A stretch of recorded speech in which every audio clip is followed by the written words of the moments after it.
माँ ने कहा था कि बेटा अब मैं घर पर नहीं आने वाला हूँ, मैं घर छोड़कर जा रहा हूँ और मैंने इस्लाम कबूल कर लिया। एक नाम है फारूक भाई करके, बांद्रा का। हाँ। हेलो, एक अनवर भाई। हाँ। और एक जब्बार भाई, जब्बार में प्रोफेसर है। बेटे के मोबाइल पर उन्होंने मैसेज छोड़ा कि मैं जा रहा हूँ घर छोड़ के, मैंने इस्लाम कबूल कर लिया है।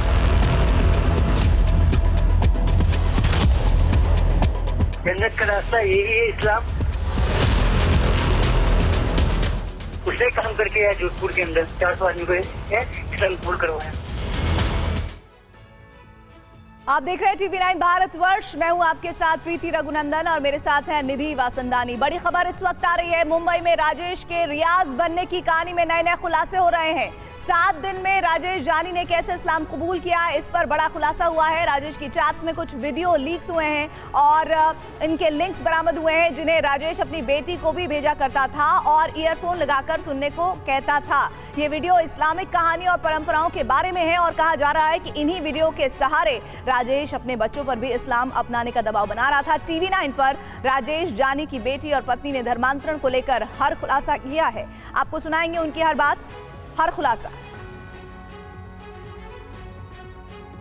लेकिन सबसे पहले आपको मुंबई के वसई धर्मांतरण केस के मामले में जो बड़ा खुलासा हुआ है वो बता देते हैं। रियाज बना राजेश अपने परिवार पर धर्म बदलने का अब दबाव बना रहा है। TV9 भारतवर्ष के पास सबूत मौजूद है। रियाज ने कहा है कि इस्लाम से अच्छा कोई धर्म नहीं। बेटी के घर बुलाने पर बोला कि घर आया तो मैं नमाज पढ़ूंगा। ये रियाज ने अपनी बेटी के साथ बातचीत में ये बात कही है।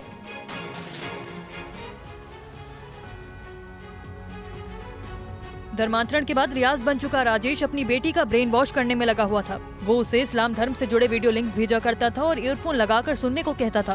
पिता के भेजे जा रहे इन इस्लामिक वीडियो से बेटी परेशान थी। उसने राजेश को ऐसे वीडियो ना भेजने की बात भी कही। TV9 भारतवर्ष के हाथ लगे इन चैट से पता चलता है कि राजेश के इस्लाम कबूल करने के बाद उसका परिवार किस दर्द से गुजर रहा है। इन चैट्स में पिता और बेटी की बातें हैं। इसमें एक चैट में तो बेटी सबके साथ मरने तक की बात कह रही है, लेकिन राजेश पर कोई असर नहीं हो रहा। धर्मांतरण सिंडिकेट से जुड़े लोग उसके बेटे को फोन करके तरह तरह की लालच देते थे। हेलो जी। आप इस्लाम में दाखिल होके ही रहोगे क्योंकि टेंशन नहीं है और इसमें बहुत हेल्प भी मिलेगी। प्लस दूसरा क्या है मालूम है? हेलो। हाँ जी बोलो। एक तुमको आगे चल के प्लानिंग भी मिलेगी। किस चीज की प्लानिंग? किस चीज की प्लानिंग, मतलब समझा नहीं। घर के कैसे जीने का, कैसे रहने का, और ये जो एक बार बोलो 100 की नोट रहती है उसको दिला दोगे ना, उसका कोई कीमत नहीं रहती है। राजेश अपने परिवार को ये भी धमकी दे रहा है कि उसने रिश्तेदारों और हिंदू संगठनों को उसके धर्म परिवर्तन के बारे में क्यों बता दिया। और मात्र 7 दिनों में रियाज अपना धर्म भूल बैठा। उसे अपने परिवार की कोई चिंता नहीं थी। राजेश और उसकी बेटी के बीच हुई चैट के खुलासे से परिवार स्तब्ध है। इस्लाम कबूल कर चुका राजेश अपने परिवार को भी भरोसे में लेकर धर्मांतरण कराने की फिराक में था। एक चैट में रियाज ने अपनी बेटी से कहा, मुस्लिम धर्म अपनाने पर पहाड़ क्यों खड़ा हो जाता है? कोई पूछे बाप मुस्लिम बन गया तो कहना सबको धर्म पालने का हक है। जब राजेश की बेटी ने घर आने को कहा तो उसने कहा, मैं घर आया तो नमाज भी पढ़ूंगा, मंजूर हो तो आऊं। इस्लाम कबूल कर मैंने कोई गलत काम नहीं किया। तुम्हारी माँ मेरे नमाज पढ़ने इस्लाम पर सवाल उठाएगी। आग और पानी एक साथ नहीं रह सकते। तुम लोग पूजा करोगे, आरती करोगे, मुझे नहीं चलता। हनुमान गायत्री चालीसा करोगे, मुझे पसंद नहीं। बेटी बार बार अपने पिता से वापस आने की गुजारिश कर रही है, लेकिन पिता का सीना नहीं पसीज रहा है। TV9 को मिले ये वीडियो लिंक्स और चैट पुलिस को दिए गए, जिनके जरिए वो जांच में जुटी है। इस बीच मानिकपुर पुलिस ने राजेश जानी से पूछताछ की है। बीती रात उसे मानिकपुर पुलिस स्टेशन लाया गया था, जहां उसका बयान दर्ज हुआ था। फिलहाल राजेश जानी को वसई से बाहर नहीं जाने की हिदायत दी गई और उससे अगले दौर की पूछताछ के लिए कहा गया है।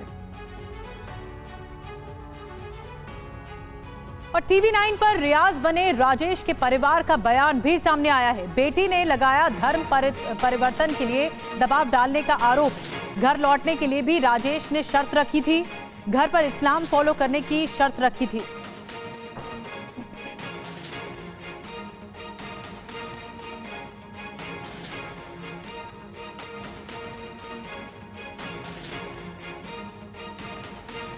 तो व्हाट्सएप चैट सामने आ गई है। दरअसल राजेश जानी उर्फ महमूद रियाज की और अपनी बेटी के साथ बातचीत में ये बात का खुलासा हुआ है कि राजेश जानी अपने परिवार पर भी दबाव बना रहा था कि वो भी इस्लाम धर्म अपना ले। लेकिन हमारे साथ में इस वक्त राजेश की पत्नी निशा और उनकी बेटी, उनसे भी बात करेंगे। आपने पुलिस को तमाम सामग्री, तमाम चीज़ें, चैट्स, लिंक्स सब दिए हैं। वो लिंक्स TV9 भारतवर्ष के पास भी है। हमने जब उस लिंक को देखा तो वो इस्लामिक लिटरेचर से जुड़ा हुआ है, इस्लाम की जानकारियाँ दे रहा है। आपके पिता के मोबाइल से आपके पास आ रहा है, ये कह रहे हैं कि आप बेटा ईयरफोन लगाकर इसे सुनो। क्या कहेंगी इसको? जी, मुझे मेरे पापा लिंक्स शेयर करते थे सारे, और फिर बहुत से लिंक मुझे हर रोज़ आने लगे। वो हर दिन अलग अलग टाइप के मुझे लिंक शेयर करते थे। फिर मैंने पापा को मना किया कि आप मुझे इस तरह के लिटरेचर मत सेंड कीजिए, क्योंकि मुझे ये सब पसंद नहीं है। तो ये जो लिंक्स थे ये किससे जुड़े हुए थे? क्या इस्लाम धर्म से जुड़े हुए थे और आपने इसलिए मना किया? और इसके पीछे क्या वजह हो सकती है कि जिन लोगों ने शायद आरोपों के मुताबिक उन पर प्रेशर बनाया, उनको बहकाया, बहलाया, वो इस्लाम धर्म अपना लिए हैं? उसी तरह आपको भी आपके पिता के ज़रिए दबाव बनाने की कोशिश की जा रही थी, या पिता खुद धर्म परिवर्तन कर लिए हैं तो पिता चाहते हैं कि आप लोग भी धर्म परिवर्तन कर लें? जी नहीं, मेरे पापा, मुझे नहीं लगता कि ऐसा चाहते थे। और मुझे लगता है कि मेरे पापा के साथ में कोई था जो मेरे पापा से वो मैसेज टाइप करवा रहा था, या तो कोई और मेरे पापा के फ़ोन से वो मैसेजेस कर रहा था, क्योंकि मुझे नहीं लगता कि मेरे पापा इस तरह के मैसेजेस मुझे कर सकते हैं। उन्होंने खुद इस्लाम कबूल किया है, वो खुद इस्लाम में चले गए, लेकिन वो नहीं चाहते थे कि हम भी ये करें। यानी घर पर कभी इस तरह की बात नहीं हुई कि बेटा मैंने कबूल किया है तो आप लोग भी ये धर्म अपना लो, हम इसमें ज़्यादा खुश रहेंगे, ऐसा कभी कहा नहीं आप? जी नहीं, ऐसा एक बार हुआ था। वो जब वापस आए हमारे घर में, उसके बाद में एक दिन सुबह में मम्मी से वो बात कर रहे थे। उसमें उन्होंने कहा कि अल्लाह ने मेरे लिए बहुत अच्छा काम किया है और अब आप लोग भी धीरे धीरे मेरे साथ आ जाओगे। मम्मी ने कहा कि आप ऐसा क्यों कर रहे हो? फिर उन्होंने कहा कि बस अल्लाह सब ठीक करेगा और तुम लोग भी मेरे साथ में आ ही जाओगे। यानी कि ये चीज़ दिखाता है ना कि उनके अगर मोबाइल से वो लिंक्स आ रहे हैं, मैसेज आ रहे हैं, तो कहीं ना कहीं उनकी सहमति होगी या उन्होंने ही भेजा होगा, ये भी तो हो सकता है। जी, हो भी सकता है और ऐसा नहीं भी हो सकता है, क्योंकि मुझे नहीं लगता कि मेरे पापा ने वो सारे मैसेजेस मुझे किए। लेकिन जो एक लिंक में ये बात कही गई है कि बेटा इसे ईयरफोन लगाकर सुनना अच्छा लगेगा, क्या सुनाना चाहते हैं, क्या बताना चाह रहे थे? उन्होंने मुझे इस्लाम के प्रचार के लिंक सेंड किए थे और वही मुझे वो बोलते थे कि तुम ये सुनो। राजेश की पत्नी का TV9 पर बड़ा बयान, इस्लाम कबूल करने पर भी नहीं की लड़ाई। पत्नी ने कहा है हिंदू बनकर ही घर लौटे तो बेहतर। राजेश की पत्नी कह रही है इस्लाम अपनाने के लिए दबाव डालते थे। एक चीज़ निशा जी आपसे जानना चाहेंगे, जो चैट है उसमें ये बात सामने आ रही है कि आप बहुत नाराज़ हुई थी जब वो घर आए थे, जब उन्होंने कहा कि उन्होंने इस्लाम कबूल कर लिया है, काफ़ी कहा सुनी हुई, इसलिए वो दोबारा चले गए और बार बार ये मैसेज के ज़रिए बता रहे हैं कि सारे लोग राज़ी हो जाएंगे, उन्होंने इस्लाम कबूल कर लिया, इसको स्वीकार कर लेंगे तो ही वो घर आएंगे। नहीं, ऐसी कुछ बात नहीं हुई है, बल्कि वो आए थे घर, उसके बाद में हम लोग शांति से ही रहे। मैं बोली अभी अगर मैं लड़ाई झगड़ा करूँगी या ऐसा कुछ करूँगी तो वो शायद वापस जा सकते हैं घर से, फिर हम लोग का क्या होगा पीछे। तो मैं उनको शांति से ही मनाना चाहती थी, बाकी लड़ाई झगड़ा कुछ भी नहीं हुआ है और मैंने उनसे शांति से ही बात करी थी। बोली आपने ये सब कर लिया है तो फिर पीछे हम लोग का क्या होगा, बच्चों का क्या होगा, इनकी पढ़ाई, इनकी शादी, वो भी सब देखना पड़ता है, माँ बाप की जिम्मेदारी होती है वो सब अपनी, तो आपने ऐसा क्यों किया है। मैं उनसे शांति से ही बात करी थी, ऐसा लड़ाई झगड़ा बिल्कुल नहीं हुआ था। लेकिन वो अपने मैसेज में ये कह रहे हैं कि आप अपनी मम्मी को समझा, यानी कि आपकी बेटी से जब बात करें तो कह रहे हैं कि आप अपनी मम्मी को समझा, मैं घर आऊँगा तो झगड़ा नहीं होना चाहिए। वो इस्लाम कबूल करके घर में रहना चाहते हैं, आप लोग चाहते हैं वो घर में आए तो पहले के जैसे हिंदू बन के जैसे परिवार संभाल रहे थे वैसे संभालें। जी, हमको बिल्कुल, हम हिंदू हैं और हिंदू बनकर ही वो वापस आए तो ही हमारे लिए अच्छा है, हम तो वही चाहते हैं। वो बार बार कह रहे हैं कि मैं घर आऊँगा तो मैं इस्लाम का पालन करूँगा, मैं नमाज़ पढ़ूँगा, मैं कुर्ता पायजामा पहनूँगा, मैं टोपी लगाऊँगा, इस तरह की बात कह रहे हैं। वो मैसेज में ये भी बता रहे हैं कि इस्लाम की खासियत क्या है, इस्लाम में क्या क्या चीज़ें हैं, अच्छी हैं, कैसी हैं, वो तमाम चीज़ों बता रहे हैं। क्या आपको क्या लगता है कि क्या बताना चाहते हैं वो? वो वही सब बताना चाहते होंगे कि भाई इस्लाम अच्छा है, ये तुम भी अपना लो। उनके मन में क्या चल रहा है अभी वो ही जानते हैं, हम लोग को कुछ पता नहीं है। बाकी ये सब वो जो बता रहे हैं उस हिसाब से तो यही लगता है कि भाई इस्लाम अच्छा है तो तुम भी कबूल कर लो इस चीज़ को। और आज की एक और बड़ी खबर आपको बता दें, गुजरात के पोरबंदर में एटीएस ने आईएसकेपी आतंकी मॉड्यूल का भंडाफोड़ किया है। मामले में 5 संदिग्ध गिरफ्तार किए गए हैं, जिनमें एक महिला भी शामिल है। गुजरात के पोरबंदर से सुमेरा बानो की गिरफ्तारी के बाद गुजरात में Islamic state of Khorasan province का सनसनीखेज खुलासा हुआ है।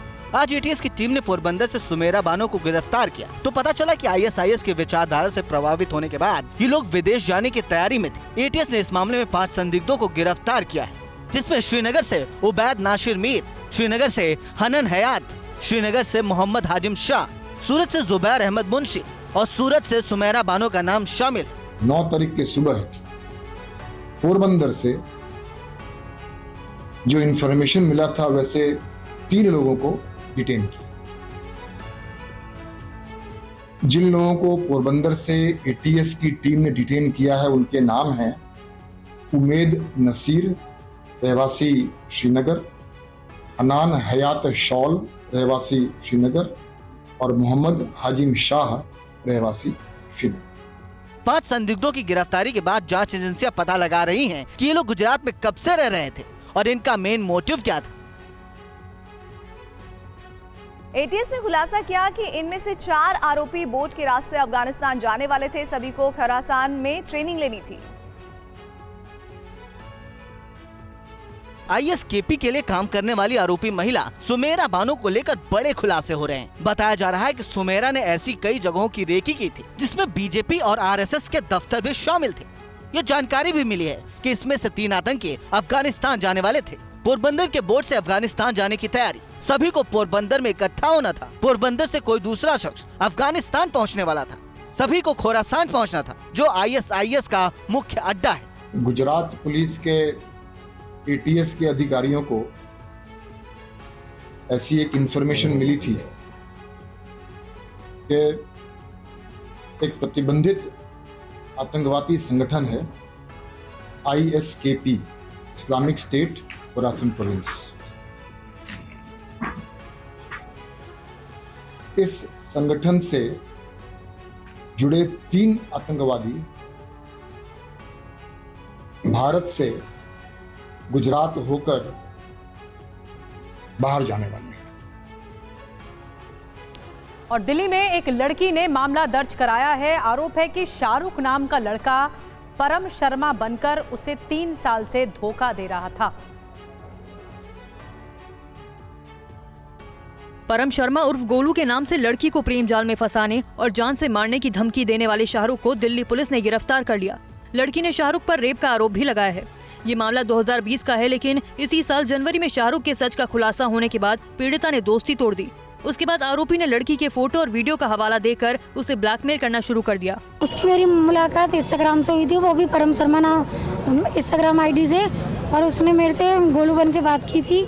उसके बाद जब मैं उससे मिलने नहीं गई तो उसने गुस्से में आके अपना असली नाम शाहरुख खान बताया था।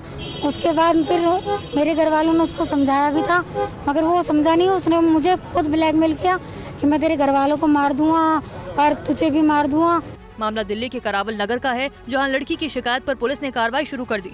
इन्होंने ब्रेकअप करना चाहा, हाउएवर वो ब्रेकअप नहीं करना चाह रहे थे। वो उनको फिर भी बात करने के लिए और उनका पीछा और फ्रेंडशिप जारी रखने के लिए कहते थे। पुलिस ने शाहरुख पर यौन शोषण के कई मामले दर्ज किए हैं। बरेली में लव जिहाद का मामला सामने आने के बाद हिंदू संगठनों ने कॉलेज में हंगामा किया है। देखिए ये रिपोर्ट।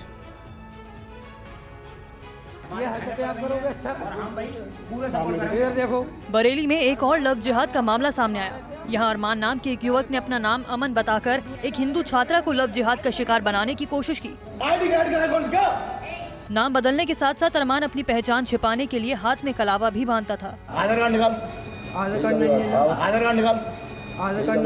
मामले की जानकारी मिलते ही हिंदू संगठनों से जुड़े कार्यकर्ता भी आंवला डिग्री कॉलेज पहुंचे और युवक को धर दबोचा। इस दौरान कॉलेज परिसर में गहमा गहमी रही। आंवला में एक मोहल्ला पड़ता है, उसमें एक लड़का है अरमान, जिसका नाम है अमन, अपना नाम बता रहा था। हिंदू धर्म और वो कलावा हाथ में बांधे हुए था। वो उस बेटी के लिए जबरन बहला फुसलाकर कई दिनों से उसको लगातार प्रताड़ित कर रहा है, धर्म परिवर्तन करने पर मजबूर कर रहा था। अरमान नाम है आपका, कहाँ रहते हैं? नाले पार। सूचना मिलते ही मौके पर पुलिस पहुंची, वहीं कैबिनेट मंत्री धर्मपाल सिंह भी डिग्री कॉलेज पहुंचे और पूरे मामले की जानकारी ली।